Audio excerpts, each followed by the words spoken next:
Struktur sosial dalam masyarakat. Perhatikan lingkungan sosial di kelas dan sekolahmu. Adakah struktur organisasi di kelasmu? Dalam struktur organisasi tersebut, terdapat temanmu yang menjadi ketua kelas, sekretaris, dan bendahara. Selain itu, pada lingkup sekolah terdapat struktur organisasi siswa intrasekolah, OSIS. Dalam struktur OSIS, terdapat ketua, wakil ketua, sekretaris, bendahara, serta divisi lain. Kedudukan di struktur organisasi menunjukkan adanya status dan peran individu dalam kelompok sosial. Pada materi pembelajaran ini, kamu akan mempelajari tentang berbagai teori dan kajian dari sosiologi. Materi stratifikasi sosial, status dan peran, mobilitas sosial, serta gejala sosial akan kamu pelajari pada subbab ini.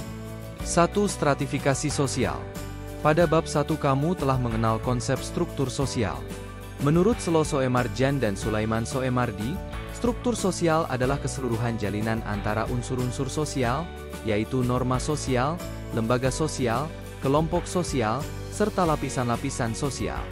Jika kamu amati lebih lanjut, setiap masyarakat memiliki struktur sosial.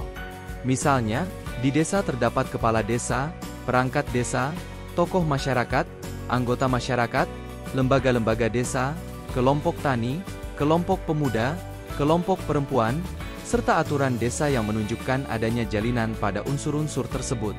Adanya kepala desa, tokoh masyarakat, dan masyarakat biasa di desa menunjukkan lapisan sosial dalam suatu masyarakat.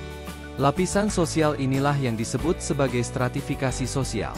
Secara etimologis stratifikasi sosial berasal dari bahasa Yunani yaitu stratum yang berarti lapisan atau tingkatan dan socius yang berarti masyarakat.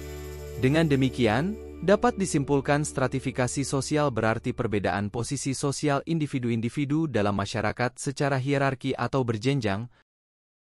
Adapun menurut Kamus Besar Bahasa Indonesia, KBBI, stratifikasi sosial berarti pembagian kelas sosial dalam masyarakat.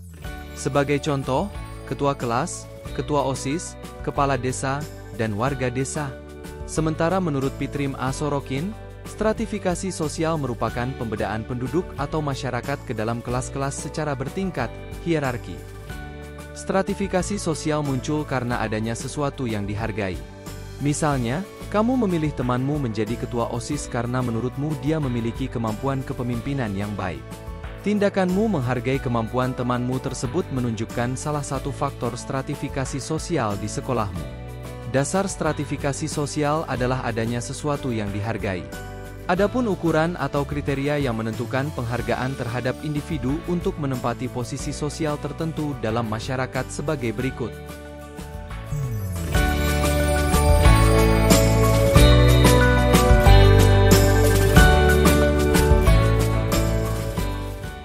Kekayaan merupakan salah satu dasar kriteria yang menentukan kedudukan atau posisi seseorang dalam masyarakat. Kekayaan berkaitan dengan jumlah materi ekonomi dari kepemilikan properti, rumah dan tanah, harta benda seperti mobil, serta aset lain yang dapat menentukan posisi sosial seseorang. Misalnya, jika memiliki cukup uang, kamu dapat membeli tiket musik VIP yang memberikan prioritas untuk duduk di barisan depan. Kekayaan juga berkaitan dengan gaya hidup. Individu yang memiliki kekayaan lebih cenderung memiliki gaya hidup berbeda. Misalnya, pertimbangan saat membeli tas tidak hanya berdasarkan fungsi, tetapi mereknya. Kekuasaan adalah kemampuan seseorang memengaruhi orang lain sehingga dapat mengubah perilaku orang lain. Orang yang memiliki kekuasaan berarti memiliki wewenang untuk memimpin dan memengaruhi orang lain. Misalnya kepala desa, camat, atau bupati. Coba perhatikan saat kegiatan dalam masyarakat, mereka yang memiliki kekuasaan biasanya akan duduk di barisan depan. Orang-orang yang berjasa biasanya disegani dan mendapatkan kehormatan dalam masyarakat. Contohnya, gelar kehormatan pada masyarakat adat yang menunjukkan posisi sosial individu. 4. Ilmu pengetahuan. Penguasaan ilmu pengetahuan atau pendidikan menjadi salah satu kriteria yang menentukan posisi sosial dalam masyarakat. Sebagai contoh, untuk menjadi dosen, individu harus memenuhi syarat menyelesaikan pendidikan minimal strata 2. Seseorang yang bekerja lebih keras atau berpendidikan lebih tinggi akan memperoleh penghargaan lebih dibandingkan mereka yang dianggap tidak bekerja atau berpendidikan rendah. Sistem ini juga dikenal sebagai meritokrasi. Ketika belajar tentang stratifikasi sosial, kamu juga akan mempelajari tentang kelas sosial. Kelas sosial merujuk pada kedudukan individu atau kelompok dalam suatu lapisan tertentu dalam masyarakat. Coba amatilah kelas sosial dalam masyarakat di sekitarmu. Kamu akan menemukan bahwa orang yang berpendidikan tinggi dan memiliki penghasilan lebih besar berada pada kelas sosial atas atau menengah. Demikian pula dengan masyarakat yang menganut sistem kasta dan kerajaan, golongan bangsawan dan Brahmana yang memiliki kekuasaan dan kekayaan berada di kelas sosial atas. Piramida kelas sosial terdiri atas 3 lapisan masyarakat berdasarkan kelas-kelas sosial, yaitu kelas bawah, lower class, kelas menengah, middle class, dan kelas atas, upper class. Pelapisan kelas sosial tersebut berdasarkan ukuran-ukuran tertentu, misalnya kelas buruh, kelas pengusaha, dan lainnya. Menurutmu, mengapa jumlah masyarakat yang berada di kelas bawah cenderung lebih banyak dibandingkan dengan kelas-kelas sosial lain?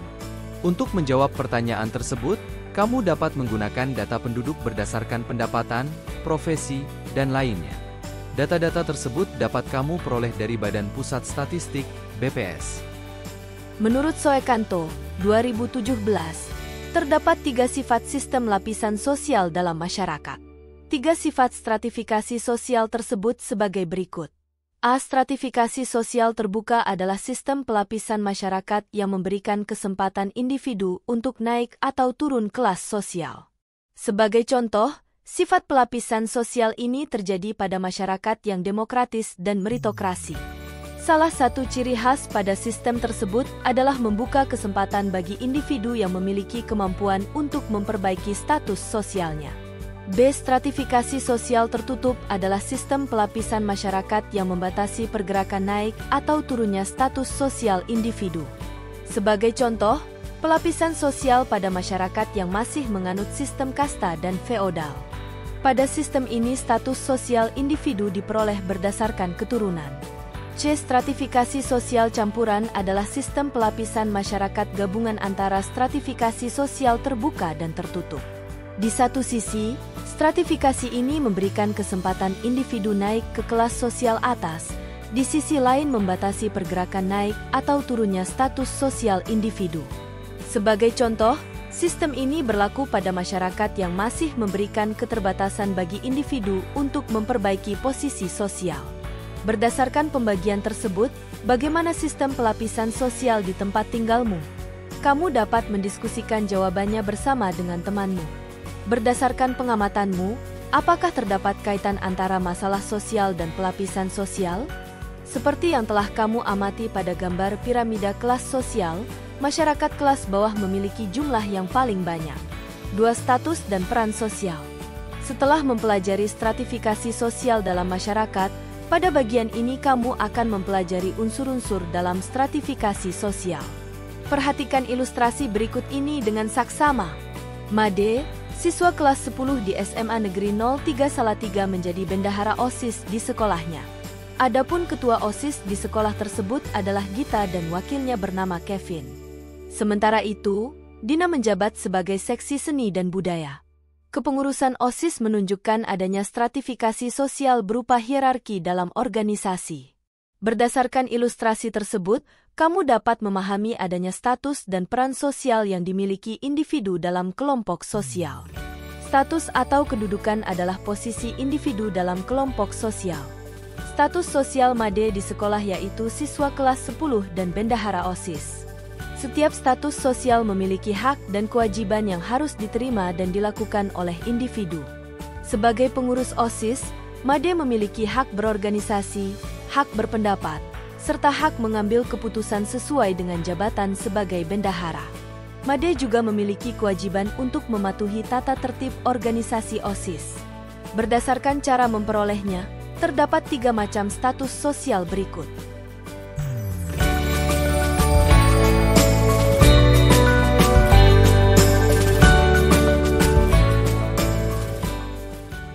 Astribed status adalah kedudukan yang diperoleh berdasarkan keturunan atau kelahiran sehingga tidak memerlukan usaha untuk memperoleh kedudukan sosial. Sebagai contoh, gelar bangsawan seperti Raden Mas dan Raden Ayu pada keturunan Keraton Jawa serta gelar Andi pada keturunan bangsawan suku Bugis.